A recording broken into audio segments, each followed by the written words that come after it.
Welcome to the new episode of Dakota Boys Talk Movies. We are here. We have a new review of a new movie. Yes. Yeah, not like a year later. Yeah. Yeah. It's a movie that's actually pretty hot off the press. By the time we put this out, it'll be still warm, still good enough to eat, not too cooled off. So hot and fresh you could smack it. Yeah. It won't be like those Hot Pockets where you're like, ooh, ouch, ouch, ouch, and then you bite in, it's an ice cube. None of that here. Oh, no. No, perfectly cooked Hot Pockets only on the Dakota Boys. Does that mean we put them in the oven?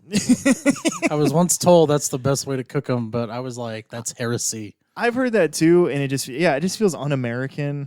It just feels like in America, we use ovens like when we absolutely have to, but otherwise it's like microwave. Dakota, did I ever tell you my interesting microwave with chicken story? Oh, good Lord. I don't know if I want to hear this. Okay, so I had bought these, you know what? We are doing a review of Dune, but we're going to take a little rabbit trail here. I got these individually wrapped chicken Kievs, like frozen chicken Kievs. I feel like I've seen these, yeah. They're good. Nothing against them. They're great. I assumed, though, that they were fully cooked and that you just microwaved them. Oh. So I threw these into my lunchbox and I took them to work with me. And and this is classic, young and dumb. So I'm not reading the packaging until the moment I'm putting it in the microwave at work, hungry, with my short 20-minute lunch I got at this job. And I look at it and I go, oh no. It says all these warnings about dying from raw chicken and how you need to make sure the middle's 165 and all that stuff. And I was like, well, we'll just see what happens. I cooked it in a microwave and I ate it, Dakota, and I am here today to tell you it was fine, but it's probably risky. Yeah. But hey, that's Anyway, chicken is my segue into sandworms. I'm just kidding. I can't fault you for that because I guess that's scientific method, right? Mess around and find out. Yeah, and I mean, how many other things do we cook in microwaves that probably shouldn't be? But we're not here to talk about microwaves. We are here to talk about heat, though. The heat of a planet called Arrakis. You know what? You say that, but I don't think this planet was really that hot because not everyone was covered in sweat. Well, because they wore those suits that turn their sweat into drinking water or whatever. Not everyone did. That's true. Not everyone did. But I wanted Texas Chainsaw Massacre remake levels of sweat on everybody where you just feel gross. You're right, though. Nobody ever looked sweaty in this movie. And that is kind of a flaw of the filmmaking, I would say. The only flaw. There you go. The only flaw. We're getting it out of there. Right out the gate. Folks. There you go. That's back of the Blu-ray. The only flaw, nobody was sweaty. You heard it here first. Oh, man. So, yeah, Dune. Dune this is obviously considered one of the most unadaptable books. This was one of those books that were like, nobody can make this into a proper movie, and it's been tried. Well, one other time, and then a mini series, yeah. And then somebody tried to make it even before that David Lynch movie, but it just never got off the ground. Yeah, which they made a really impressive documentary about called Jodorowsky's Dune. Yeah, I don't think that came out 4 or 5 years ago. Or something? Yeah, he had some really cool ideas. He was gonna go. Had it been made, it probably would have. I don't think it would have been the Star Wars of its time, essentially. Except he would have George Lucas was able to make Star Wars on a budget. Yeah. Whereas I think he was like, I need $8 billion up front. I think, it was going to be huge. And if you can watch the documentary, check it out. I think it used to be on Hulu. But yeah, one of those. Who knows? I myself have read this book, and in one of my French classes, the college I was going to had a copy of Dune in French, so I was kind of able to use that to help me, because the professor would give you an assignment, and you'd go home and you're like, oh, I don't know what the hell I'm going to do. I don't know how to speak French. But this book actually kind of helped because I had a copy of Dune from my English class, and then it's like I got the French copy, so it's like I was really hoping this was leading to you saying, so I just decided to read the entire book of Dune in French. I kind of did. Oh my gosh, that's crazy, man. So was it fatter? Is French a bigger language? No, the book is actually pretty svelte in French. It's French. They're thinner over there, you know. They're thinner over Not like there. us thick Americans. And the minute you opened it, you just smelled cigarette smoke and surrender. and coffee. Come on. And a little bit of cheese smell, but you know, it's all good. It's all good. Sticky cheese, yeah. Yeah, so gal, I'm trying to think. I mean, this in a sense, this movie's kind of been, you could say, in development a long time, but I'm trying to think, how many years ago did this one probably really start to take steam where it was like, oh, this is probably going to happen? You know, it's in terms of like, is this ever going to, or in terms of it actually getting made, hasn't been that long. No, because I mean, I feel like when it gained momentum was when I remember there was a press release of them deciding on Denis Villeneuve to be the guy. Yeah, and I think it was just a matter of rights, I think. Because I always thought it could have been turned into a movie, but it kind of just needed that scope. Like, I even saw that TV miniseries, because in the English class I mentioned, for like an easy day, we watched that, and it was kind of like, oh, that's cool. Was anybody known in that? I can't think of his name, but the lead guy was Armand Asante? No. I'm just kidding. no. Trying to think of some movies he's in. He's the dad in the Poltergeist, the original one. Oh, Craig T. Nelson? I suppose. Yeah, Really? he plays Duke Leto Atreides. Interesting. Yeah. Wow, it's kind of an upgrade to go to Oscar Isaac. Is it though? I don't know. In a sense, it is. But what I heard, the only thing I heard about that miniseries is that the book fans were the only ones who liked it because everyone else was so distracted by how bad the special effects were. That's all I ever heard about it. You know, for what was distracting for me at the time, there's some kind of terrible accents in here. It's like they just got people with unique accents, like just throw them in the film. It takes place like 10,000 years from now. People should probably sound different. This is my other question. They say this is the year 10,000, whatever. Does that matter for the story? Because it doesn't feel like this takes place anywhere near Earth anyway. Was that just even more of I guess it gives it more of the futuristic vibe or something? Yeah, and I think it, in a way, kind of justifies the science. Like the Baron Harkonnen, he's a very large man, and he uses these kind of this anti-gravity device Sure. to get around. Yeah, and I guess like the force fields and things like that, it's easy to justify that. Yeah, like it'll stop like a really something quick coming at you, but if it's like slow enough, it'll get through. Like just stuff like that. And basically, they do have beam weapons in the book, which you kind of see in this. A little bit. Which the reason why they're not using that on each other is apparently if the beam comes into contact with the shield, it'll actually cause a nuclear explosion. Ouch. Yeah, so for those of you wondering why that's not like, why aren't these dudes just rolling up with the gun and like bam? Yeah. The other thing I was wondering too with the futuristicness is a lot of times when they introduce like in this movie, I mean everybody kind of knows this, who has any familiar to Dune, it's not really a spoiler, but there's like this prophecy of a chosen one, and it involves kind of some supernatural elements. And I know that a lot of people, there's like that kind of theory that as man evolves, we'll gain more psychic and telekinetic abilities. And so I feel like since there's kind of that supernatural, magical element to this, is maybe that's kind of something that Frank Herbert was just thought like, oh, in the future as man evolves, there'll be more of that psychic psychic type ideas and magic type ideas with humans. Yeah, and I think with that comes I forget who said the quote, but there's a quote. And the first time I heard this, oddly enough, was I was reading a comic book because there's a Flash villain who's from like the 25th century, and he comes back to our time, basically thinking he's gonna be like, "Oh, I'm gonna be a king back in that time," and he's probably just like a pawnbroker in the future or something, just some schmuck. He comes back in time, and the basis of it is he kind of appears like he's a magical character. It's just no, he's relying on future technology to make it look like he is. Sure. And Yeah. I'm trying to remember what the character's name is. Abracadabra?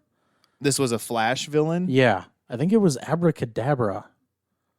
That's awesome if there was a villain called that. There is. I'm just not sure if that's him. Okay. Flash not I like the Flash, but not really steeped in Flash lore. I'm sorry, people. Flash lore. That's just fun to say. Sorry. I'm really distracted right now. I'm sorry. It's almost like the writers of Star Trek Picard are behind our little rants because we go off the walls just everywhere. No explanation, and then we correct, and it's like we don't even acknowledge what just happened. My other question for you, Dakota, because it's like, why look this up when I can just ask Dakota, is what year was the original book published? Oh, that's kind of a tough one. I want to say 70s. Like before Star Wars? No, it was 60s, I think. Yeah. So before Star Wars? I guess I was just kind of curious, like if Lucas would have got, I guess what I'm thinking of is that this movie takes place on like a sand planet, essentially, which, you could compare to Tatooine. Oh, he definitely, I don't want to say ripped off, but he was inspired by a lot of things, Oh yeah, because it's easy to see some of the samurai elements in the Star Wars movies too, but I guess I hadn't really overly thought of it, but I was trying to think back to how far back the Dune book went, and I was like, God, I bet Lucas kind of, this was probably something else that just kind of like got into his DNA. He probably enjoyed it. I'll spin it one. Maybe he's like, oh, this planet has 2 moons. What if a planet had 2 suns? Ooh, boom. And they're the same size. Not one of them's bigger. I'm not ripping off anything. This is my own. This is my something came out of my own head. Yeah. Yeah, it's kind of funny. It's like when that John Carter movie came out, and that one Disney made that, they called a big flop just because it cost so much money. It still made money, but it cost so much. And people were like, "Oh, it just feels like this came out too late because it's too much like Star Wars." And it's like, yeah, that's because this is one of the books that inspired Star Wars. It's just that, this movie came out after Star Wars now, but the book didn't. It's just kind of funny how that happens. And it's kind of the same with this, where you could be like, oh, this feels Star Wars-y, but it's like, well, yeah, this source material was before Star Wars, though. But yeah, it's just kind of crazy how that works. But at the same time, though, this is nothing like Star Wars. No, and just going to kind of get into it. One thing I loved about this movie is it looked like a universe where things worked and everything kind of had a purpose. Yes. And not like, because a lot of Lucas's stuff harkens back to something that came before. Like, that's the reason why his ships have like those glowing thrusters in the back, because, they did that in this thing from like the 40s. Thought it was cool. And the ships don't have that. They kind of, I think some of them look blocky, but other ones look pretty sleek. And yeah, well, and yeah, it the background and the whole look of the movie, nothing looked congested or bloated because, like you said, everything felt intentionally placed, and the way everything worked was very intentional. And I think, it kind of harkens to even like what Peter Jackson did with Lord of the Rings in a sense, where it's like, oh, I want to make this a world that looks like, it's been around a while. It's kind of kind of lived in or whatever. And so I think you kind of felt that in this too, just kind of that you kind of understood why things were there, and then the other things, you could just feel like the lived-inness of it. Yeah. And so Dakota, why don't you just kind of give a little rundown of the story for people who don't know? We better kind of like kind of bring people in who are really confused about what exactly this movie is, because even the trailer doesn't quite. It kind of shows you the story a little bit, but Okay, well, it takes place, like you said, in the year 10,000 something something. It opens on a planet called Caladan, and the rulers of this planet, apparently the monarchy or some sort of imperial system in the future, is in place all over the universe. It's implied, but this planet is ruled by House Atreides, and the leader of this family is a duke, and his name's Leto. He has a son. thank you. For the longest time, I thought they said NATO, and I was like, "Is it NATO?" But it was Leto. Yeah, Okay. Leto Atreides. Sorry. Continue. His son is Paul. He does not have a wife, but he has a concubine named Jessica, which is Paul's mom, and he loves her so much that he never. In kind of the lore of Dune, some people do that. They'll have a wife who's basically like, "Oh, and I got to go to a fancy party. This is who I take, but when I go home, this is who I'm going home to." It's one of those situations. And the family is... It's kind of hard to explain. They've been asked to leave the planet that they rule and go to this planet Arrakis, which is rich in this mineral called spice. And it's kind of viewed as like, oh, we just gave you a huge gift, but they know going into it that we're literally going into the lion's den here. This is going to be very dangerous. And the planet used to be run by a house called House Harkonnen, which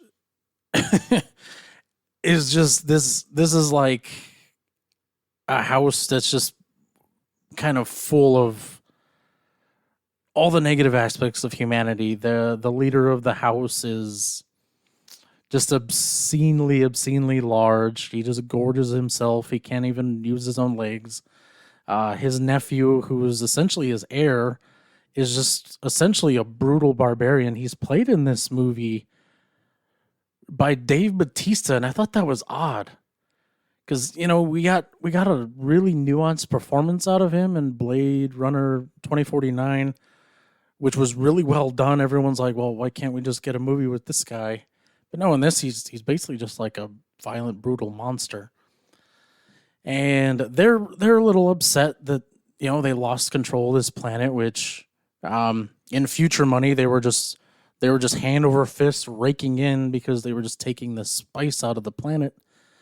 And there's one main obstacle to them that they see, House Atreides sees when they take over this planet, and that is the inhabitants of the world are called the Fremen. These are kind of... Oh, I hate to make this... I hate to use this analogy, but they're basically the natives. They're the Indians. And this... Indigenous peoples. There you go. But they're not from there. They're still humans. They're just not from there. So they're not like aliens. And they've kind of adapted to this world, which seems really harsh and brutal. And they're not just able to live there, but they thrive. You find out in the movie that, what's it said? They thought there was only 50,000 freemen, but there's possibly millions. Yeah, I think wasn't the deal that that barbarian group, the Harkonnen. The Harkonnens? Yeah. They seemed to think there was only like 50,000 of them or something. Well, then the greatest name in this movie / book, Duncan Idaho. I thought that name was awesome. He kind of went and did a little bit of reconnaissance for this new house that's going to be coming in to basically run operations. And he said, well, it's looking more like there's like 1 million or whatever. Yeah. And so, yeah, it seemed like they were maybe going to attempt to do almost more like Atreides was going to be like more of a diplomatic. They were going to try to be more diplomatic, see if they could work with the indigenous peoples. What it feel like they were kind of going for. Yeah, and that kind of goes. There's the way you could look at it is House Atreides, House Harkonnen. They're two sides of the same coin. House Atreides has their values. They're men of their word, men of honor. And on the flip side, you just have basically everything bad about humanity. This is in House Harkonnen. Yeah, you see gluttony, pride. They're the 7 deadly sins in one tribe, basically. But they know that they're kind of House Atreides knows they're kind of in a vice when they get there because they have a lot to go to kind of get to the levels of production that House Harkonnen were at, because House Harkonnen basically sabotaged so much before they just left. And that's kind of the meat of the story. I don't want to spoil anything. Yeah, that is the meat of one side of the story. And then it gets more complicated by the son of this Duke having these dreams, and his mom has a more complicated past and things like this. And so, yeah, there's in one way a lot. I mean, there's a lot going on in this movie. But it never felt like there was too much. My only issue is being someone, I'm coming in as just a moviegoer. I have never read the book. I knew the book existed. I knew it was highly respected and loved. And so me coming in as a moviegoer, I just realized I just need to sit back and just watch, and just like it was one of those things where I had like a million questions within the first 20 minutes, but I was like, I'm just going to kind of let it go and just see where this goes. And eventually I was able to start putting things together, a little bit. And sometimes I feel like, at least out of the Denis Villeneuve, guess I don't know, I'm just saying his name very French. I don't know if that's how you say it. It's okay. I don't think anybody really knows how to pronounce it. I feel like that is the one thing that happens a lot with his movies, the ones I've seen, which I believe the ones I've seen are Arrival, Blade Runner 2049, and this. I don't know if I've seen any of these other ones. I don't remember exactly what he's all directed, but I feel like the one thing with his movies that always happens when I watch them is I never know what's going on for a while. But it's nice to look at, and so you just kind of got to hang with it. I don't know. Is that how you feel with his movies sometimes? I mean, I know going into this you had an understanding of this world. Yeah, I think he's one of those directors who's like, I'm not gonna take my time. I'm not gonna set up the world we're going into. We're not gonna dip our toes. We're gonna jump all in. We're gonna just open up with this world, and I want things to feel like it's a lived-in world by these people. And honestly, I respect that in a sense, because I don't want voiceover where they have to tell me everything of how this world works. And you don't want a bunch of awkward, why would these two people talk like that to each other? But it's just for the sake of exposition, and so you don't want awkward conversations for the sake of exposition, and you don't want voiceover. So I guess this is just kind of what he's settled on as his way of just being like, we're just going in, and people are just going to have to learn to hang with me, and they'll catch up. And I don't know. I mean, honestly, it's worked. I wasn't like a diehard fan of Blade Runner 2049, but honestly, I'm not a diehard fan of the original Blade Runner, and so that's probably some of it. I respect it though a lot, because I do feel like that was quite an achievement he did. Because again, that was another movie that was considered kind of like, well, how do you make a sequel to that, too? And so I guess he must like the challenge and is willing to accept the challenge. Yeah, which is, I feel like in this day and age, kind of surprising. Nobody wants to take a chance anymore, it seems like. No. Now, this has a pretty all-star cast, or at least a cast where you're going to recognize a lot of the main people if you can't remember their names. Do you feel like there was a standout, Dakota, or do you feel like everyone was bringing it and did a good job with the roles they had? Or did you feel any standouts, I guess, first off? Well, Timothée Chalamet, obviously, I think did a great job. I wasn't really a fan of his going into this. Yeah. He would be the one that going into this I was most nervous about, because the understanding I at least had of Dune was that a good chunk of this story, if not all of it, because this is just me, not just my Dune ignorance, was like, well, I'm guessing from what I know, this is going to have to kind of hinge on him a little bit. This is just me kind of guessing going in. And he's good. He's good. He pulls off kind of you understand that he is like, he's not a warrior, but you still feel like you still kind of see the inner strength that he has, as the movie goes on.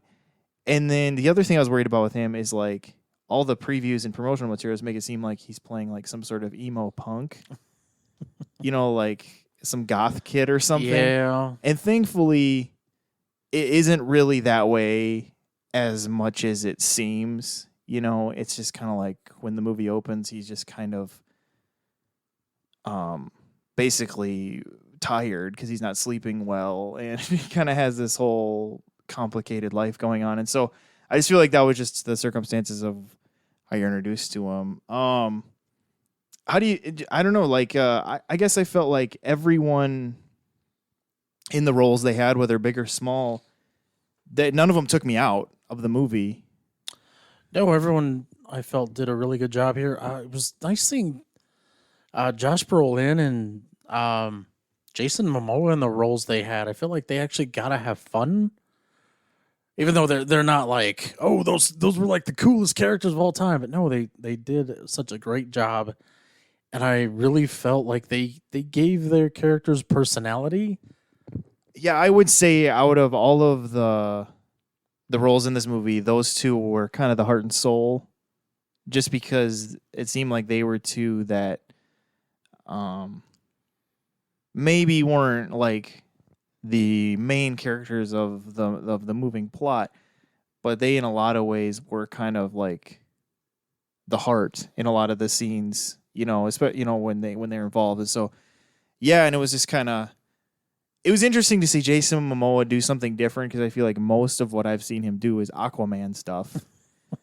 and in that he's just kind of like, my man, and stuff like that. And so it was kind of interesting to see him play something different. Plus, he was Duncan, Idaho, which is okay, let's talk about the names. This was interesting to me in that Frank Herbert just made this call that I don't care that it's 10,000 years of future and that it's way off in some interplanetary part of space. The people are just Paul and Jessica. And I was like, that's awesome. That he's not making the people reading this book have to have some sort of names that have random apostrophes in the middle. And like he didn't take like a name and add anus to the end of yeah, it. or yeah, just whatever. Or an NA at the beginning, NA apostrophe, and then whatever. And yeah, and or you were just like the Baron, it's like just making it nice and easy to read. Props on you, man. I did enjoy that. But yeah, I thought, I don't know. I guess to me, I liked the look of the movie. Now, you coming in as someone who is already, in a way, you've already been the cinematographer of this movie, Dakota, in that when you read the book, you were obviously putting it together in your head. Because usually, I don't know, when you read books, do you kind of almost visually see it out in your head? Yeah, generally. Like, would this be pretty close to what you were seeing in a sense? Yeah, I was really kind of surprised at the epicness of this. Like, the scale is... It kind of reminded me of those old movies from way back when, like something like the 10 Commandments, where they had like 10,000 extras on set and stuff like that, where it's just like, oh, you just feel the epicness of this. Yeah. And one shot in particular is the giant interstellar spaceship where all these other giant ships just fly up into, and when you see them coming out, they look so tiny, and it's like, oh, it's such an epic shot. Yeah, it really was. It really was. Yeah, I think maybe here'd be a good time. Let's just, for the last little part of this review, we're going to go into spoilers here. So if that bothers you, this is where you can check out. I mean, I don't think we should have to do spoilers because the book's been out for how long? That's true. Well, and I mean, again, I don't know. You maybe you've even seen the movie and don't care, but I guess kind of going into like a little bit of spoiler stuff here. What? Oh, well, I guess this isn't even really a spoiler now that I say it, because when the movie starts, all the promotional material has really just said Dune, Dune, Dune. And then when the title card comes up at the beginning of the movie, it says Dune Part 1. Yeah. And I was like, oh, okay. And so that kind of already cued me in that this is probably going to end with a cliffhanger. And it kind of did. Yeah. Well, you could look at it like Star Wars. At the end of Star Wars, Luke Skywalker he had just joined the Rebel Alliance, man. He was kind of a hero. Right. But George Lucas called that movie initially just Star Wars and gave it a definitive ending, knowing there might not be a sequel. So I guess I thought it was pretty gutsy of them to just go ahead and just title card it Part 1. Well, and the sad part of it is this was made before the pandemic, and it was kind of estimated that, with the big name and the big name stars and the director's kind of previous film work, that this was going to be $1 billion movie, and that would totally justify a sequel. And I hope it gets up there. Like, I really hope it does, because I would love to see what he does with the next part of the book. And the next part of the book would essentially be Empire Strikes Back and Return of the Jedi, basically. Like, Sure. Like, it gets dark. Paul has to do some trading. He essentially becomes a freeman. He ends up leading them, and it's just... Yeah, you kind of feel that build up there coming. Now, the other interesting thing, too, is that, like Star Wars, there's an emperor over these clans, and we don't meet him in this movie. They just speak of him. But, so how does this government system work? Because the emperor is the one who told this is going to sound terrible, but the barbarian tribe, whatever they were. The Harkonnens, yeah. He's the one who said, you have to leave, and another clan's coming in. Now, why is he the guy that everybody listens to? Well, I mean, those guys really don't, because then they come back and blow everybody up anyway. It's kind of implied that his army is just basically that is such a force to be reckoned with, that's how he kind of maintains control. And it's said that all the houses together, the major houses, can beat him. Okay. But that would require everybody to kind of get together. And so the emperor has his own army that's very strong. You actually see them. They're called I'm going to butcher this name. Sardaukars. They got the little tattoo right above their eye in the film. That's kind of how you identify. Oh, okay. Yeah. They're basically supposed to be the best of the best, essentially. Sure. And in the movie, it portrays them pretty hardcore. I was surprised at that scene with I just can't stop calling him Polka Dot Man, where his character's on this planet. David. I don't know how to say his last name. He's got a long D word last name, yeah. He's Double D, there you go. Double D. He's showing up in everything, and honestly, he kind of ends up being a fan favorite for me in a lot of things he's in, yeah. Yeah, but where were we going with this? I completely forgot. Well, you were talking about the Emperor has these tattoo people, and you see some in this movie, and they're pretty brutal. Yeah. But he does show up in the book kind of towards the end. I don't want to spoil anything. But there's... the Emperor pulls a trap on House Atreides in this movie, and at the end of the book, it gets reversed. House Atreides pulls a trap on the Emperor, and it's so epic in the book. I would love to see what Denis Villeneuve did with that. Yeah, and I would guess that, pandemic aside, that this movie seems to be already having the momentum to probably greenlight a sequel. They just haven't done it yet. Yeah. Obviously, because it just came out finally. And so, one way or another, I think we're going to get a sequel. And since there's no, like, real little kids in this movie, it's going to make it easier to, like, even if the sequel takes a couple of years, you don't have to worry about somebody, like, getting too awkwardly old for, like, continuing the story thing, like what happens with, like, what kind of happened with Stranger Things is that the kids were like aging too fast or things like that. So yeah, I think that's gonna be very doable. So yeah, because it was interesting to. There were people in this movie that had. I won't say who they are, but there were some people that had bigger roles than I thought they would have, and there were some people that had smaller roles than I thought they would have. But I think part of it is that we only saw part of the story. Yeah. And so it'll be interesting to see how these people continue on or don't continue on, honestly, because it's kind of one of those things where you just don't know how this is going to play out. But I feel like what we're also seeing in this is that George R.R. Martin must have been pretty influenced by this book too, because isn't his whole story like houses and them, everybody vying for control? And I mean, that's essentially what.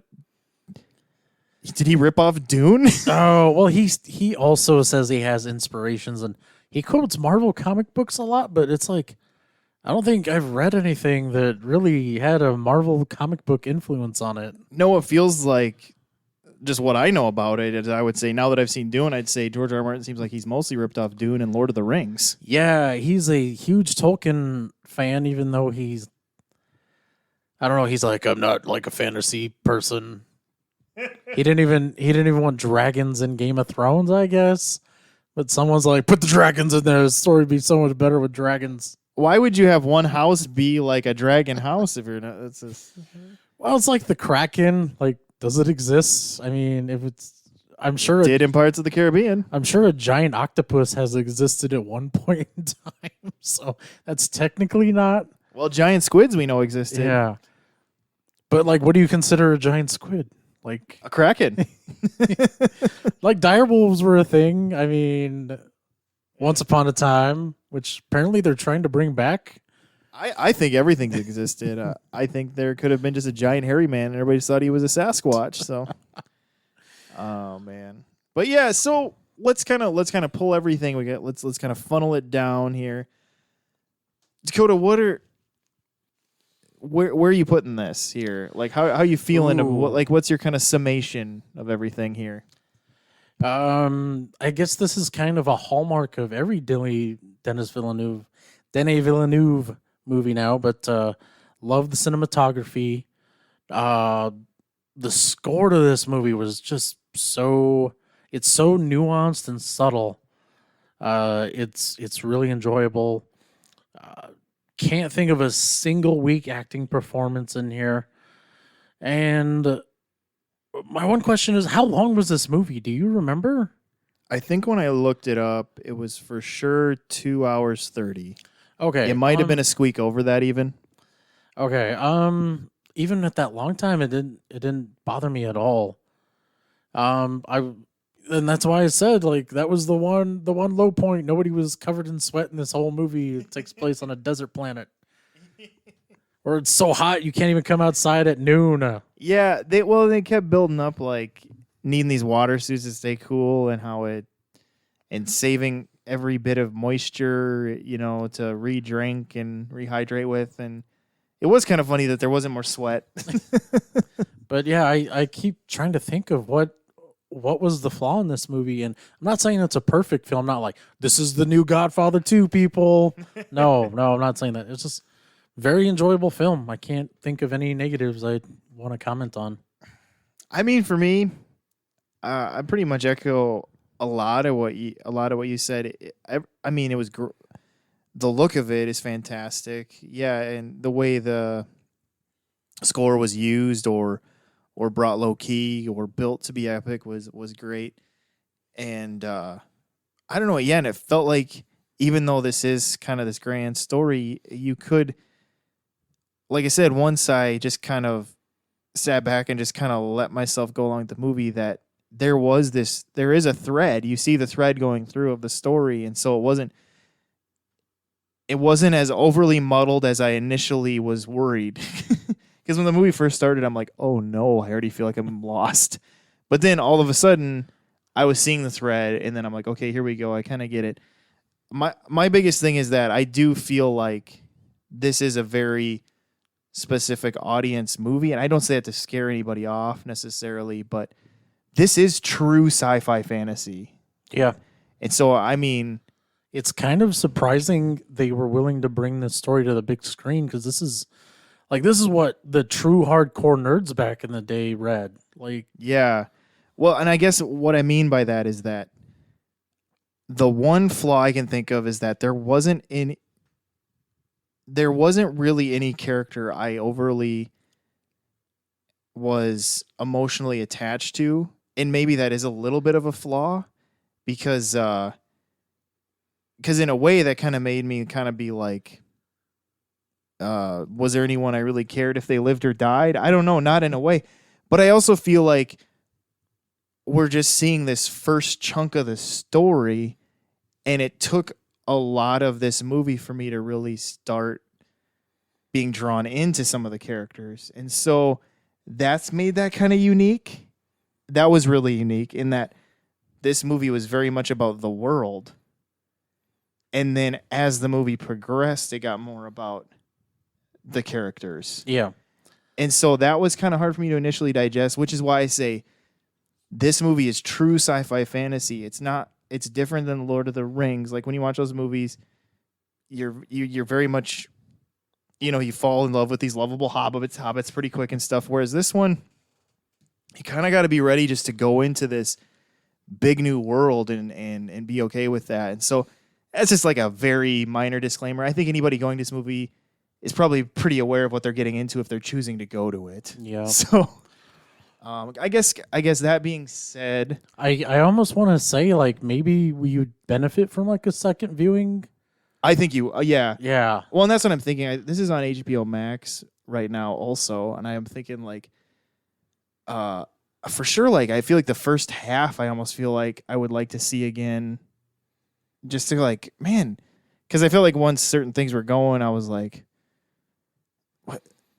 I was like, I know that stuff was kind of talked about, and again, that's my Dune ignorance. But I'm and that's the thing. This is a movie, and I'm going to it as a moviegoer, and I'm not saying the movie,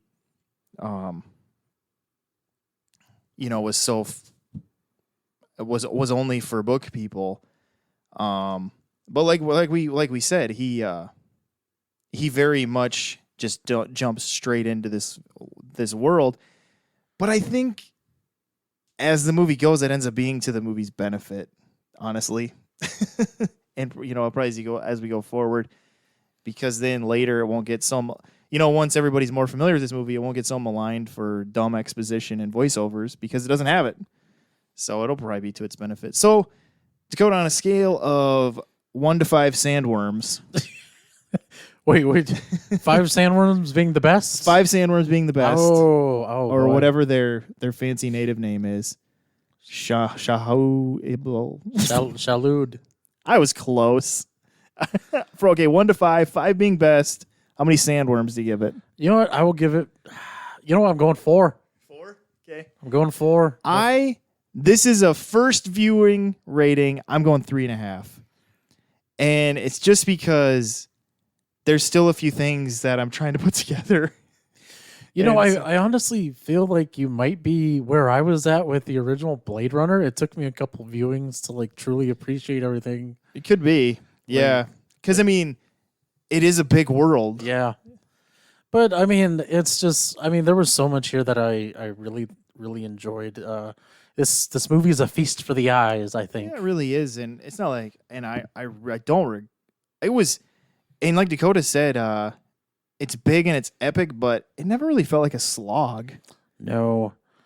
And I give my hats off to the people behind this movie, behind the production of this movie. I'm so glad at no point in time did anyone come out like wearing like a Star Trek style uniform. No, and that was something I was going to bring up, is that the costumes felt very much of this place where you're not like, I see Nike sponsored this movie, or this looks like Star Trek. It was very much, its own thing. I thought this was very fitting, but when the House Atreides people land on Arrakis and they come out, it looks like the Duke's wearing like a suit of armor, and I was like, yeah. Yeah, that was I did think that was cool. It was almost like that, that's very much kind of in that imperialism type thing where it's like, you're the new guy in charge, and you got to come in kind of your formal conqueror outfit, and yeah, so it almost was like a suit armor minus the helmet. Yeah. And so, yeah, great. And I don't know, I'm becoming slowly more and more an Oscar. I enjoyed seeing Oscar Isaac. It's kind of fun to watch him. It's good to see him outside of Star Wars, essentially. Yeah, and I don't know, and yeah, it's just kind of fun to see him and stuff. Rebecca Ferguson, I thought she did a great job as kind of his concubine / mother of Timothy Chalamet's character Paul. So she's another one where she doesn't get a lot of accolades, but everything she's in, she usually does a good job with it. Yeah. And so, yeah. Loved her in The Greatest Showman. Yeah, she's that opera singer lady, isn't she? Yeah. So, yeah, there was a lot of great performances. And so, yeah, I mean, wow. I guess it's pretty good. I would say he pulled it off. I would say that he took something that was considered unadaptable. And I know people have a certain level of love for that David Lynch one, but I also know that there's a lot of people who can't stand that it exists also for various reasons. But yeah, hopefully there'll be another one. It'll be kind of fun to see how this story continues. And yeah, maybe Dune will be the new big hero's journey movies that people will be flocking to the screens to see for a few years here. So you know what would be the ultimate joke on Warner Brothers? What's that? If the Dune franchise was like raking in billions and billions of dollars, and their DC Comics stuff just flounders. Can you imagine? Oh my gosh! I would say that it's a possibility, except Batman. People just love Batman too much, and I'm one of them. It's hard to top Batman. Yeah. So, yeah. So, but yeah. So we're excited to see where this goes.